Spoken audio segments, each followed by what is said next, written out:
So with that, I'll hand it over to Dr. Wade. Thank you. Thank you, Django. Thank you all for coming. Thank you for having me this morning. There isn't much more in the way of introduction, except that maybe I am a natural resource economist, and I often work on things that are at the nexus of our natural resources and ag production. And this is one of those projects that that lends to that nicely.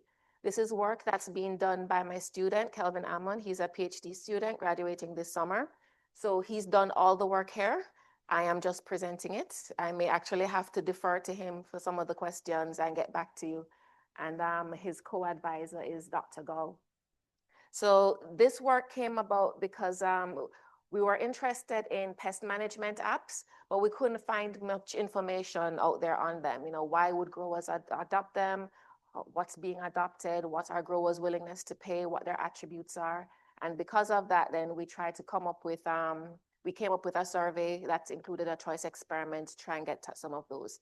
So I'll talk to you about those details now.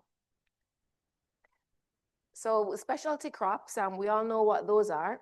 They're very high valued crops grown on small acres compared to, say, program crops like corn, soybean, cotton, hay.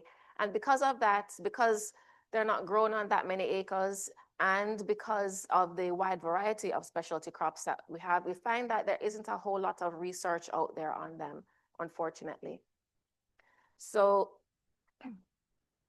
there are about $84 billion in US cash receipts. So this is a substantial amount of a substantial contribution to the US cash receipts. And they're all over the country. We want to make sure that our survey focuses on these states that are in or these counties that are in the dark green. I should say states, because it's not a county focus. You'll notice Florida is in there. The dark green represents counties where 40% of the farms, not 40% of the acres, 40% of the farms or more grow specialty crops. We care about this because we need these growers to be sustainable. We need them to be economically viable, and we need them to optimize things like pest management, things that will affect their bottom lines. So because of that, because there is interest in helping growers optimize their pesticide use, questions like this come into play. Our pest management apps have the option to help do this. So these apps, they contain risk prediction models. So if you see that come up on the slides from time to time, I'm still talking about those apps. They are part of a strategy for integrated pest management. We know that when you talk to growers, they have three major concerns. Lots of concerns across the board. There are lots of things that growers have to contend with, but there are three primary ones: pests, labor, and trade. So we are focused on that pest problem, trying to get at some issues, some ways to better understand how they can tackle those pest problems. And by pests, we mean pathogens, insects, weeds. We've limited it to that. So we're not including wildlife or other things that farmers may not want on their fields. We're not the only ones interested in this. APHIS spends about $54 million a year on detecting pests. So this is important to the government as well. And these pest management apps or these risk prediction models are thought to try and help with that. Overall, the objective is to try and help the farmers reduce their economic losses from pests. The idea is that they'll get this information, and it is information that these apps are providing, but that they'll get this information more quickly so that farmers can address them faster, that they should maybe help reduce in labor, maybe they increase pesticide use, maybe they decrease pesticide use. But the idea is to optimize that, use pesticides more efficiently, or to have a better response from the pesticides if they catch these things early. It may help to reduce things like scouting or labor and may help reduce pesticide use. And they're conveniently located on smartphones. So hopefully that will help ease use as well. We have two objectives here, and they're very much connected. We want to understand growers' willingness to pay for these apps. What are the attributes that they favor and what they're willing to pay for them? And then we want to understand what is driving those payments, what's driving the attributes that they like or their preference to certain attributes. I mentioned not much in the literature about pest management apps, but there is plenty in the literature about integrated pest management. But even that is very much focused. So there are willingness to pay studies related to where people get information from, whether it's extension services or other educational outlets, focused on different farm management indicators like soil health, technology adoption, improved seeds, things like that. There are very few studies that look at apps themselves, but even those are hyper-focused on irrigation or things like that. So nothing on adoption of these apps overall or what growers are willing to pay for the apps. So we're hoping to get at we use a choice experiment to get at a more holistic idea of what is being adopted and why. Any questions so far? All right. So I'll get into the math of it a little bit, but very briefly, I want us to just gloss over our modeling approach. Those two objectives I mentioned, they are related. The modeling approaches are related. They're separate but related as well. So we use a generalized mixed logit model to get at normally when you present these willingness to pay models, you use 2 or 3 different versions, or 2 or 3 different models. I'll present 2 models just for completeness, but we're going to focus on results from one, and I'll point those out because we're not going to talk about results from both models.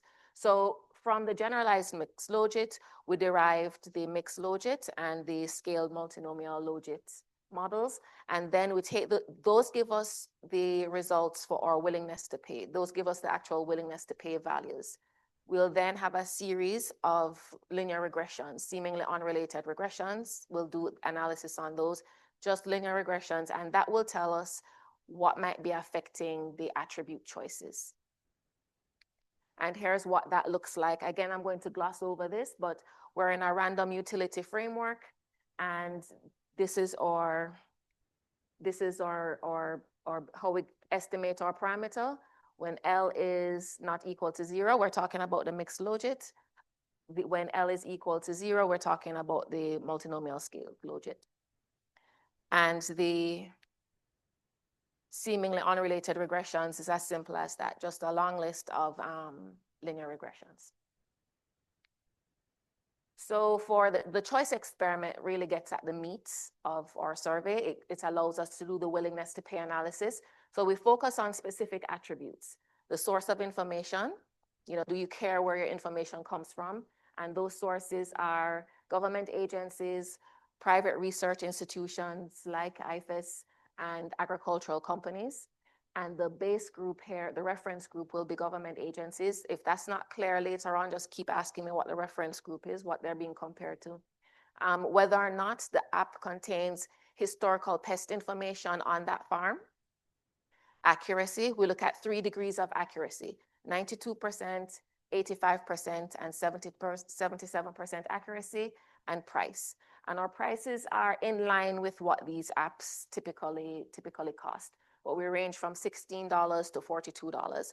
So different variations of these are what growers will choose from in the choice experiment. We use a fractional factorial design to come up with 10 different choice sets, and growers have 3 options. 2 will involve some version of an app, and there'll always be a third no choice, or they'd rather not use the app at all. So this is an example of what the card would look like in the survey. The survey is online, national, and so you'll have option A, and this is where the attributes will vary. Option B, attributes vary there, and everybody these are randomized, and always an option for we don't like any of these.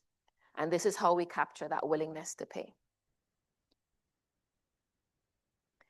So our target audience, US specialty crop growers over 18 years old.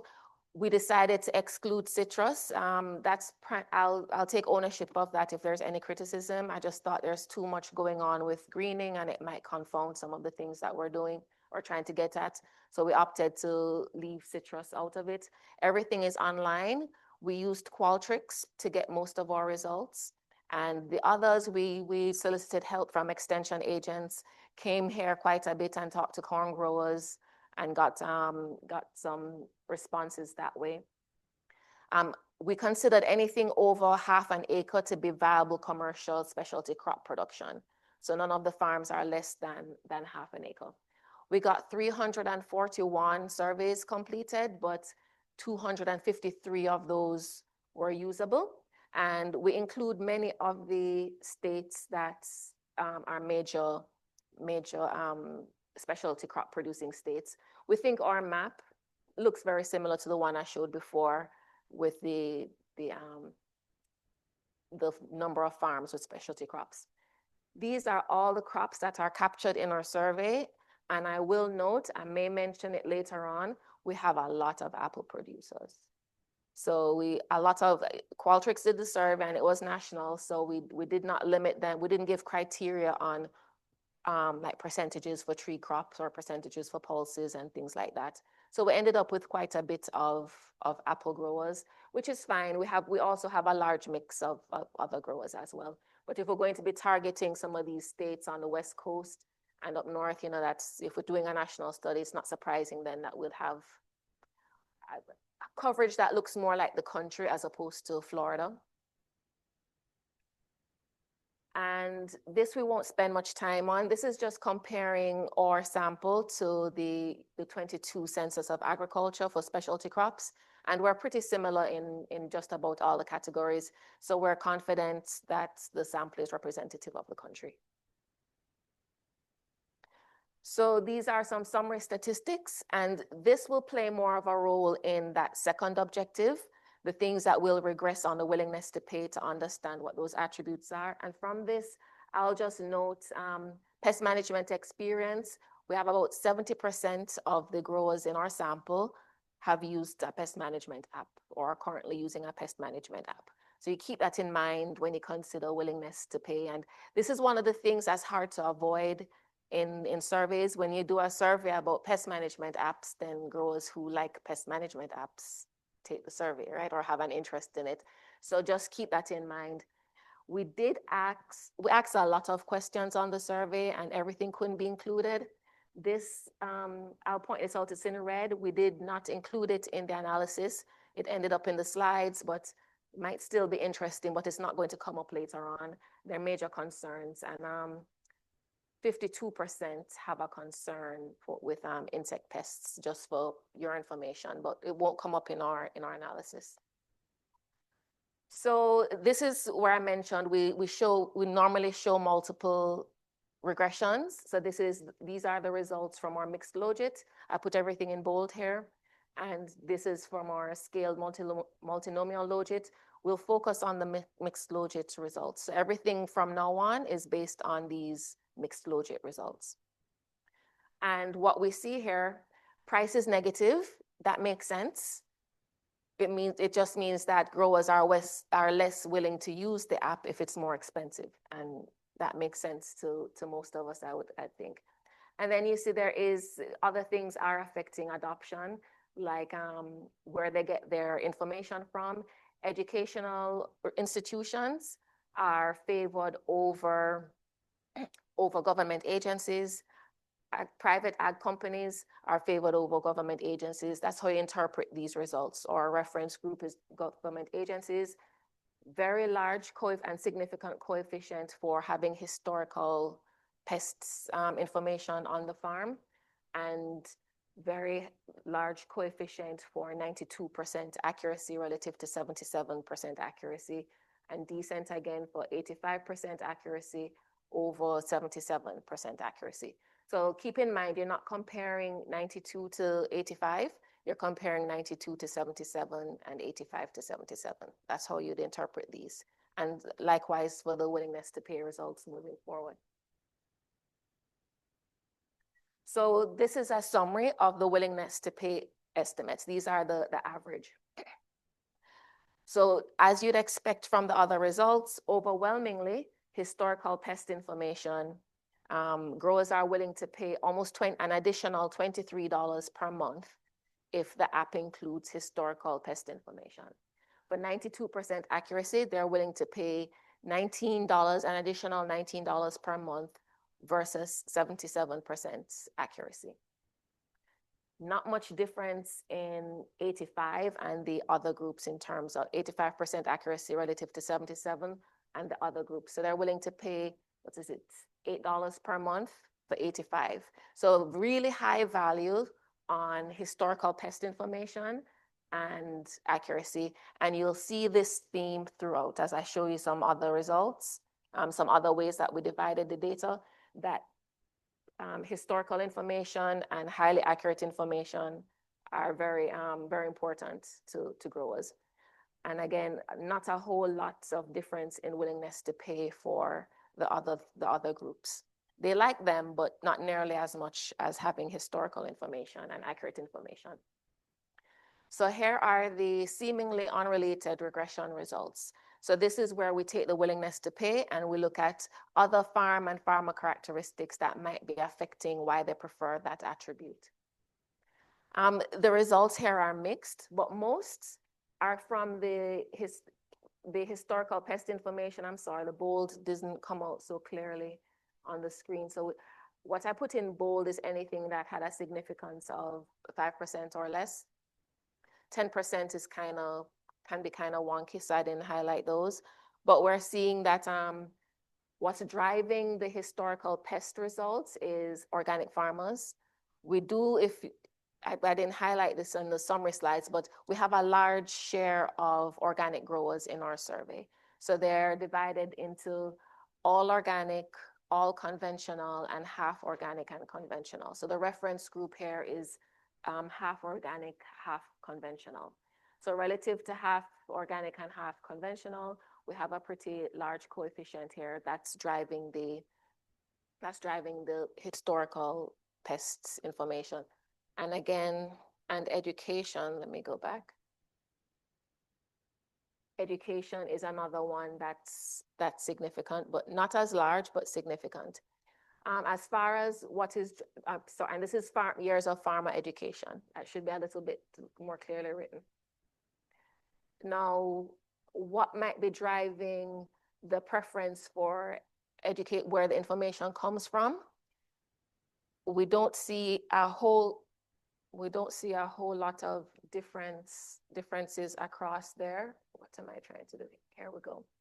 So we have farm size being small, negative, and significant. And the farm size here, the acres, these were categorical variables. They were not continuous necessarily. We asked them to check, like what group that you're in. So it's not, you can't interpret it like an additional acre would mean, reductions by X amount. It's more like 500 acre blocks. That's the effect is representing. And then interestingly, there is an effect on this variable from race. That Black farmers are more likely to prefer educational institutions over government. Now, what we did additional, typically the results would end there. The analysis would end there. You got your willingness to pay and you got some effects from what factors might be affecting that willingness to pay. But we got curious and tried and said, let's try and break it down a little bit further. So I asked Kelvin to break this down by different categories of interest. And sorry, I don't have a better way to describe these three groups because they're a little bit different. So the first column, the all, these are the results you saw in the bar chart. These coefficients are equivalent to what you saw in the bar chart.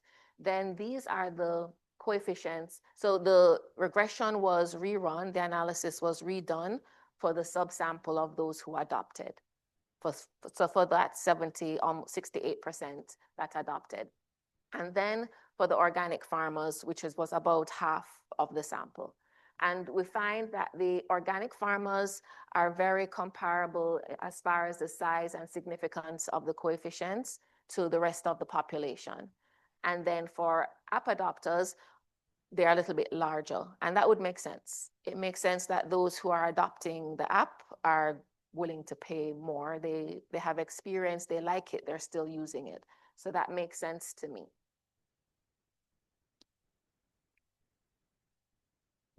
Another way that we looked at it, and I have those slides, but opted not to show because there really wasn't anything to see there.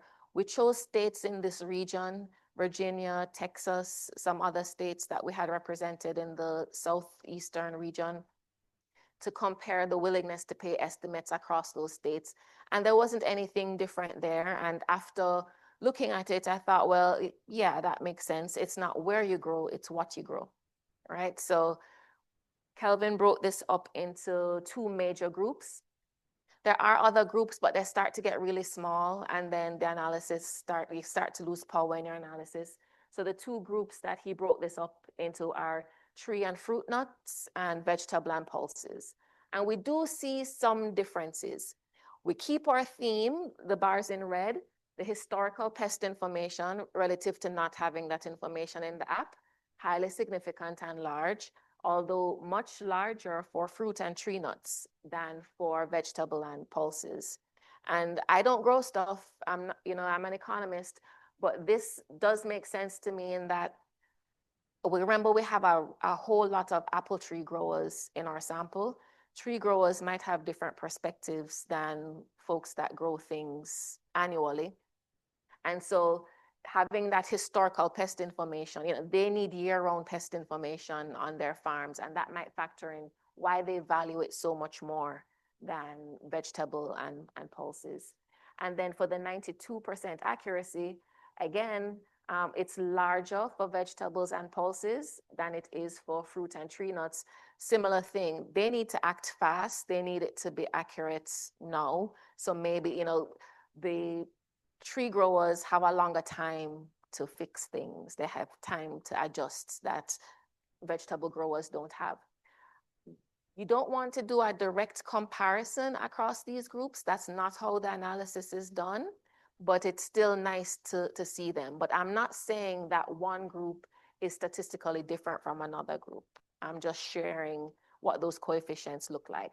Though I would guess, based on the standard errors and these coefficients, that this group would be statistically different.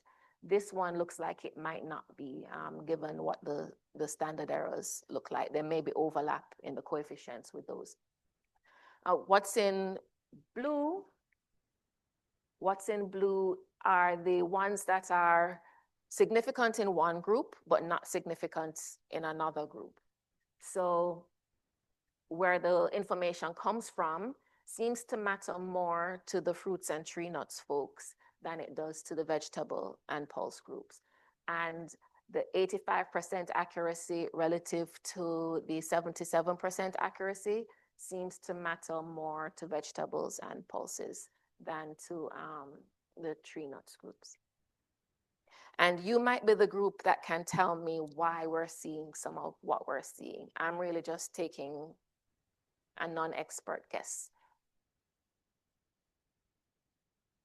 So we estimate willingness to pay for pest management apps by US specialty crop growers. We use survey data to do this. It's a national study done online. Growers really value consistently across all the regressions that we've tried. They really value historical information on their farm and high predictive power.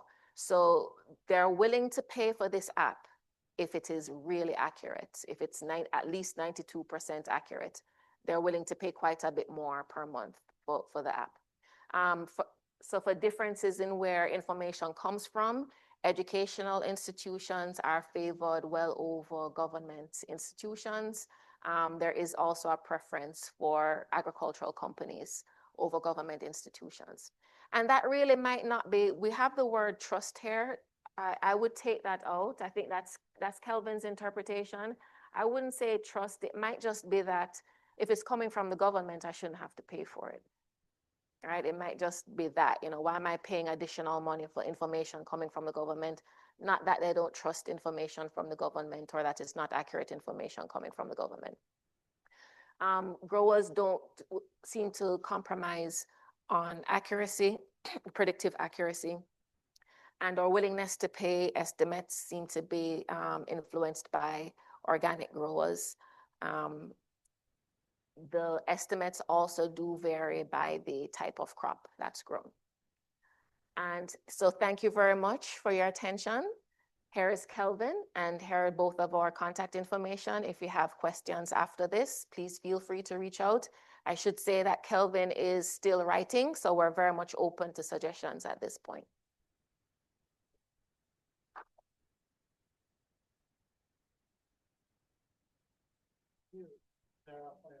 Presentation.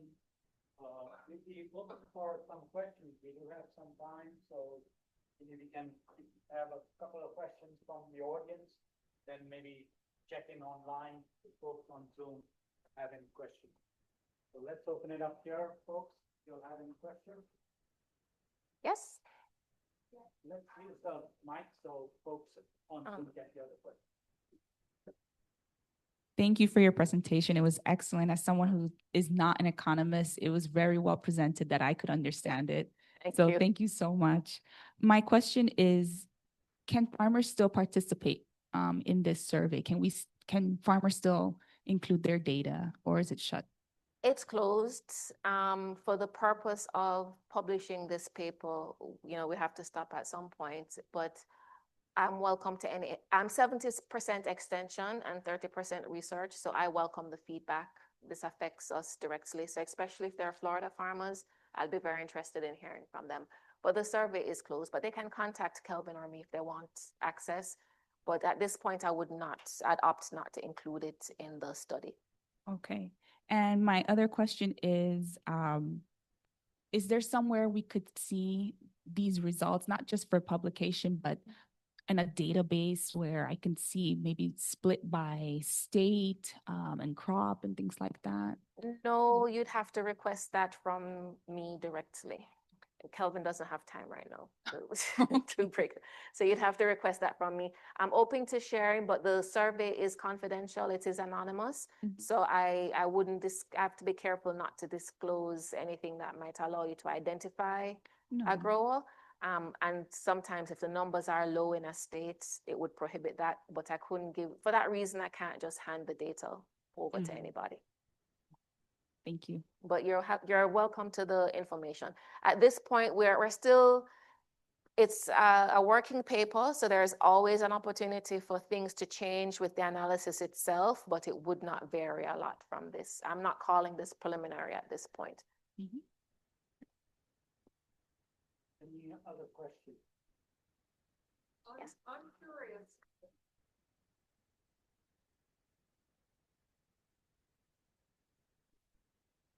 I agree with the previous question asker about the clarity of the presentation. It was very good, and Thank you. I appreciate your explaining how you got the data.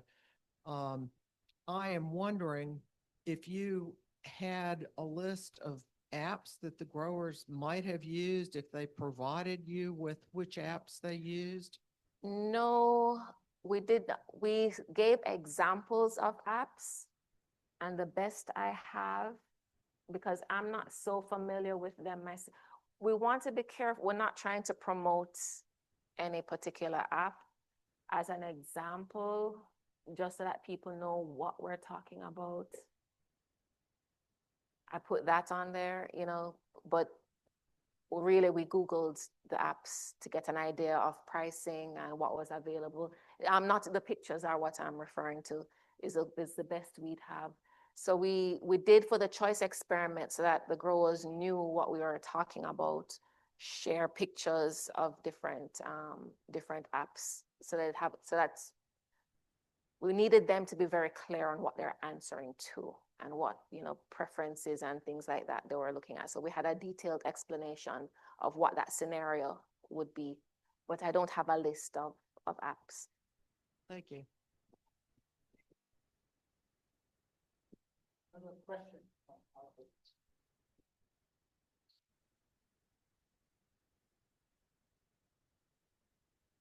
Yeah. Thank you, Doctor, for your presentation. That was really good. I remember there was a similar project at Penn State University called like Plant Village. I don't know if you heard about it. They have a similar thing like that. But my question is, what factors do you think that drive the willingness of those growers to accept an additional cost for an app? Is there a lack of information available for them that drives the willingness to pay for an extra benefit or an extra service to add cost to them? Or is because probably those apps may offer something like different. For example, I know a lot of growers, they use a lot of things that are very practical. They can just use and get instant result from those apps. Yeah. Do you think it's because of these facilities or because of the lack of information that is available for them? So let me know if I don't answer your question. But Kelvin did look into what do these apps currently offer? You know, like what's our research contributing? Apart from, yes, nobody has the willingness to pay estimates for pest management apps, right? But what are we really contributing? And the apps that he researched did not have, they weren't as accurate or did not have the historical pest information. So I think why growers, the ones who are not adopting or not paying more, from our analysis, it's because they're not being provided with the things that they want. They want at least 92% accuracy because they're telling us they're willing to pay $23 a month more for it. They want it to be highly, they want historical pest information from their farms. That's really hard to get.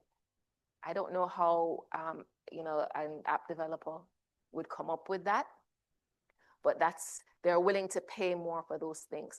So one thing that this research speaks to is what growers want. And those two things, maybe not the accuracy, but for sure, we were not considering historical pest information in our analysis. It never occurred to us that that's what growers would want. It was our pathologists. This is part of a larger SCRI grant that was led by Dr. Pam Roberts. And she's also on Kelvin's dissertation committee. And it was her suggestion to include historical pest information. And we're like, okay, you're the expert. If that's what they want, we'll try it out. And it dominated all of our results. So growers really want that. And I don't know how they would get it, how these software developers would include that. Am I answering your question? You know, why they're not adopting or why? Yeah, I think you got it right, because in my mind, I was expecting to see some driving factors or if they have any benefit from the historical background of the farm. Or like the outcome from the attributes? We don't get at that because all of this is hypothetical. It's you can think of it as contingent value, you know, like if you had this, what would you pay? That's what these cards are really saying.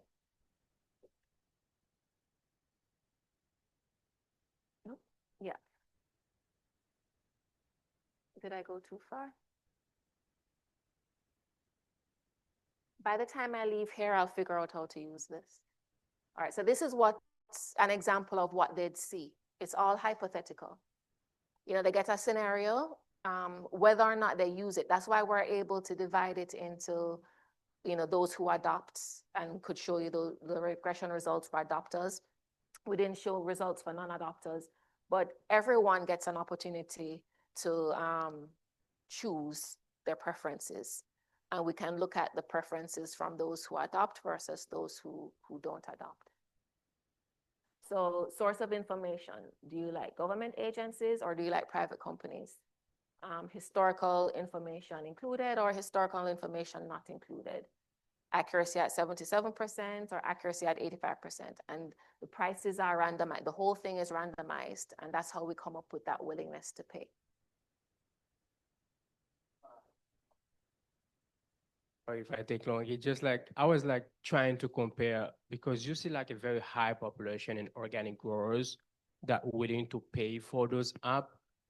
As we know, organic growers sometimes, you know, having solution for those pest management is really, really, really difficult, right? Yeah. I was thinking because of that high value of population of people or growers from the organic farming that willing to pay for that is because of lack of information on how to manage those pests. As we know, they are very difficult to manage in organic.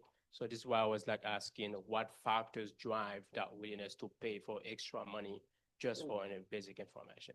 We wouldn't get at that specifically. We wouldn't get at why they would want to, or if they didn't have enough pest management information or pest management expertise.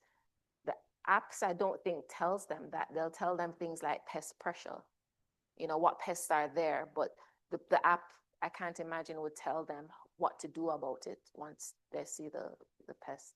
Yeah, but you do like a survey, right? So maybe in that survey, you can include something.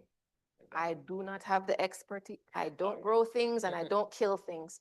I have no expertise. I wouldn't even know where those questions, what questions to ask related to that. Okay. Yeah. Let's check on Zoom if we have a question from folks online. Is there anyone, you can unmute yourself and ask a question or type it in? Anna, did you have a question? Yeah, thank you, Avery and Django. And thank you, Tara, for the presentation. I'm sorry I couldn't be there in person, but could you tell me, in case you have any breakdown for South Florida from our growers? We sent out the survey without disclosing who is who. I know it was confidential, just to have an idea what's going on down here in South Florida. Anna, I think you asked if I have any results for Florida. South Florida, for our region. I did not break it down by regions in Florida, but most did come from this area. So we have 19 observations from Florida. I think 10 of those are corn growers, so that probably. Yeah, this is where we promoted most, actually. I remember that, but okay.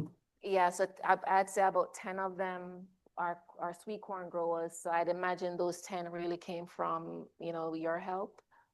And these are the willingness to pay estimates. And I can send you, I do have summary statistics like that I showed before. I do have them just for Florida. I can email, it looks like I didn't include them in today's slides. So I can email that to you. It's okay. Thank you. Thank you. And also, not just for Florida, but overall, do you have information? Did you ask anything about the size of the farms or the operation? We do ask about farm size. We asked it in blocks. So we didn't ask them to say report their acres and type it in. We gave them different categories and they would check the box. So I can break that down for you. Or you and I, you can tell me exactly what you want from the survey, and I can okay. get you all the summaries for Florida. Sure. Thank you. We can follow up later. Sorry. But great presentation. Thank you. Thank you. Thank you. And any other question from folks online? Or? How accurate is this app in pest identification without bringing samples to an expert, considering such wide variety of crops? I would not know. That's an excellent question. I can't speak to the quality of the apps on the markets. Thank you. Any other question? Okay. Well, once again, Dr. Wade, thank you very much for this very interesting topic and presentation. We do have Dr. Wade here for a few more minutes. There's some pizzas and a refreshment outside. So let the conversation and discussion continue. Thank you. Thank you. Thank you all.